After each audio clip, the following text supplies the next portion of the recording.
بسم اللہ الرحمن الرحیم۔ السلام علیکم، ویلکم ٹو ہماری دنیا چینل میں۔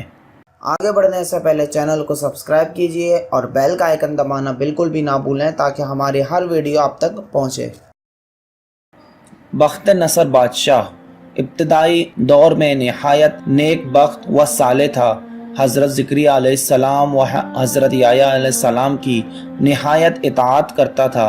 اتفاقاً اس نے ایک عورت سے نکاح کیا جس کی ہمراہ ایک لڑکی نہایت حسین و جمیلہ پہلے شوہر سے تھی۔ جب وہ لڑکی سن بلوغ کو پہنچی تو بادشاہ اس کی بہار حسن دیکھ کر فریافتہ و دیوانہ ہو گیا۔ اس کی ماں کو پیغام دیا، وہ بہت خوش ہوئی، مگر دل میں اندیشہ کیا کہ بادشاہ پیغمبروں کا فرما بردار ہے اور نکاح اللہ کے پیغمبر کی شریعت کے خلاف ہے، وہ کیوں اس کام کی اجازت دیں گے؟ اس لیے بادشاہ سے کہا کہ تم اس کا مہر ادا نہ کر سکو گے۔ بادشاہ نے دریافت کیا کہ کتنا مہر ہے؟ جو کچھ کہو میں دوں گا۔ عورت نے کہا، اس کا مہر تمہارے دونوں پیغمبروں کا سر ہے، معاذ اللہ۔ اگر تم یہ مہر ادا کر سکو تو لڑکی حاضر ہے، ورنہ اس کا نام مت لو۔ بادشاہ نے کہا، یہ پیغمبر ہمارے دشمن نہیں بلکہ ہمارے خیرخواہ اور دعا گو ہیں، ان کو بے جرم گناہ قتل کرنا ظلم عظیم ہے، اس کے سوا کچھ مانگو، جو مہر کہو مجھے منظور ہے۔ اس عورت نے کہا، اس کے سوا کوئی مہر نہیں۔ بادشاہ نے ہوائی نفسانی سے ملغوب ہو کر فوج کو حکم دیا کہ دونوں بے گناہوں کا سر کاٹ لاؤ۔ حکم کے بمو جب سپاہیوں نے جا کر اول حضرت یحییٰ کو بیت المقدس میں قتل کیا اور حضرت زکریا علیہ السلام یہ حال دیکھ کر جنگل کی طرف بھاگ نکلے، فوج پیچھے ہوئی اور شیطان نے ان کی رہنمائی کی۔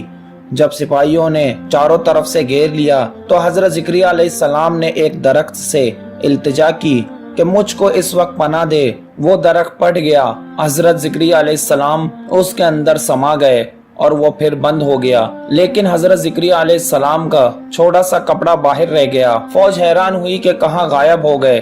شیطان نے نشان دیا، اس درخت کے اندر ہے اور یہ کپڑا ان کی موجود ہونے کی علامت ہے۔ پھر شیطان نے آرے کی ترکیب بتلائی، درخت چیرا گیا۔ جب نوبت آرے کی سر تک پہنچی تو حضرت زکریا علیہ السلام نے سسکی بھری۔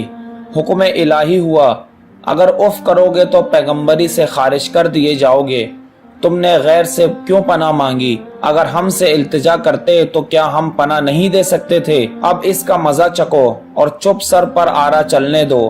انتہائی بے دردی سے سر سے پاؤں تک جسم چیرا گیا اور حضرت زکریا علیہ السلام نے دم نہ مارا۔ جب دونوں پیغمبر اس بے دردی سے قتل ہوئے تو غضب الہی نازل ہوا، دن تاریک ہو گیا۔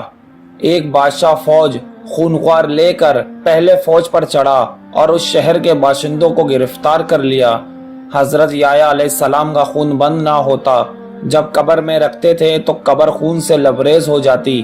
بادشاہ کے لشکر نے قسم کھائی کہ جب تک خون بند نہ ہوگا میں قتل سے باز نہ رہوں گا۔ ہزارہ آدمی قتل کر دیے گئے لیکن خون بند نہ ہوا۔ اس وقت ایک شخص حضرت یحییٰ علیہ السلام کی لاش مبارک پر آیا اور کہا کہ تم پیغمبر ہو یا ظالم؟ ایک خون کے بدلے میں ہزاروں آدمی قتل ہو چکے ہیں، اب کیا سارے جہاں کو قتل کرواؤ گے؟ اتنا کہنا تھا کہ خون بند ہو گیا۔ جامع دمشق میں حضرت یحییٰ علیہ السلام کی قبر مبارک ہے۔